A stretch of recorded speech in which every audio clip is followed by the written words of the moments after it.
자, 안녕하세요. 민수NTV 시청자 여러분. 김민중 선생님입니다. 요즘 또 갑자기 뭐 이상한 얘기들이 좀 돌고 있습니다. 오늘 기사에서도 접해보신 분들이 있을 것 같긴 한데요. 켄타우로스인지 뭔지 좀 갑자기 뭐 변이가 생겨났다고 하면서 지금 약간의 위기의식을 또 일으키고 있는데요. 기존에 있는 뭐 변이보다 뭐 면역 회피 기능이 더 큰 것으로 알려져가지고 뭐 켄타우로스다, 뭐 추파춥스다, 뭐 이러면서 지금 이제 뉴스 기사 많이 보셨을 겁니다. 지금은 좀 괜찮겠지만 국내에 이제 걸린 사람이 나타났다, 뭐 이런 기사 접하게 됐는데요. 저는 사실 이게 나중에 조금 문제가 된다고 하면 환절기가 오는 뭐 추석이 지나고 나서 9월이나 10월 경에 이게 뭐 어떠한 국면으로 갈지 몰라 확산되는 그런 상황으로 간다, 이렇게 된다면 그때쯤이 바로 어떤 일입니까? 바로 우리의 수시 실기고사가 있는 상황이거든요. 만약에 좀 그렇게 확산 국면이 좀 됐을 때 우리는 어떻게 대비해야 될 것인가에 대해서 제가 한 3가지 정도만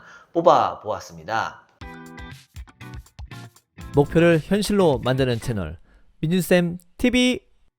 바로 마스크를 꼭 쓰고 실기고사를 준비를 해야 되겠습니다. 지금 뭐 재수생들이나 아니면은 이미 대학 간 친구들, 뭐 선배님들은 너무 잘 알겠지만 지금 약간 좀 이제 어느 정도 좋아지면서 외부에서는 좀 마스크도 안 써도 되는 그런 상황이 됐고, 조금 이게 불편해서 많이 이제 벗고 다니고 저 또한 뭐 그렇게 지내고는 있는데, 실기를 볼 때 무조건 마스크를 착용하고 시험을 봐야 될 수도 있습니다. 특히나 좀 10초 이상 오랫동안 실기를 봐야 되는 그런 종목들이 많이 있는데요. 가장 대표적으로 윗몸 일으키기, 그리고 뭐 20m 왕복 달리기, 이런 정말 힘을 내야 되는 그런 종목들은 이렇게 마스크를 썼을 때 좀 불편한 감이 있고, 특히나 올해 새롭게 신설되는 이제 한국체육대학교의 농구, 레이업 같은 그런 실기들도 2분 동안 해야 되잖아요. 마스크 쓰고 하기가 좀 쉽지 않습니다. 물론 편의를 봐줄 수도 있어요. 그 시험을 보는 당사자만큼은 시험을 또 마스크 벗고 시험 보게 할 수도 있는데, 그렇지 않을 수 있다는 거 참고하시고 마스크를 쓰고 연습을 해야 된다, 이렇게 좀 보셔야 될 것 같고요. 자, 2번째는요. 아무래도 이제 실기가 좀 축소될 확률이 조금 있다. 이렇게 뭐 윗몸 일으키기라든지 이렇게 실내에서 뭔가 좀 다채롭게 되는 그런 왕복 달리기, 특히 한양대학교가 25m 왕복 달리기가 올해 다시 부활됐는데, 이게 솔직히 뭐 없어질 수도 있다, 이렇게 확정 지을 수는 없겠지만, 그렇게 축소가 뭔가 되었을 때는 나머지 종목들의 실기 변별력이 무조건 올라갈 수밖에 없습니다. 4종목 봤던 것이 3종목으로 보게 된다면, 뭐 예를 들어서 400점 만점이었던 게 300점 되는 게 아니라 그 300점을 400점으로 재환산을 해야 되니까 급간당 배점 같은 것도 의도적으로 더 확대가 될 수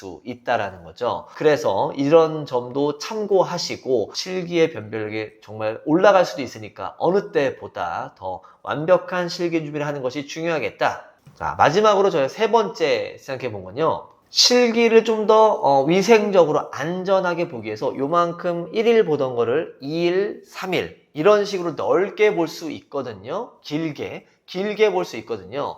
그렇게 됐을 때 의도치 않게 대학에서 다른 대학들과 실기의 일정이 겹칠 수도 있습니다. 원서 접수를 할 때는 반드시 최종적으로 실기 일정에 대해서 확인을 하고 지원 여부를 결정하시는 것이 좋을 것 같습니다. 이 소중한 실기 카드 잘 써야 되잖아요. 그러다 보니까 살짝의 어떤 눈치 싸움도 가능해질 수 있다는 것도 참고하시고 원서 접수 유의해 주시면 좋겠습니다. 이렇게 켄타우로스라는 게 요즘 뉴스에서 좀 보이면서 이로 인해서 차후에 또 수시 실기고사 때 어떠한 또 영향들이 있을지 잠시 한번 생각해 봤는데요. 가장 중요한 거는 뭐겠습니까? 어떤 영향이 되더라도 열심히 잘 준비한다면, 실수 줄이고 자기 실력만 발휘한다면 크게 문제 없다라는 거는 변함이 없으니까 요즘 이제 여름방학도 시작하시면서 또 실기 잘 준비하셨으면 되게 좋겠고요.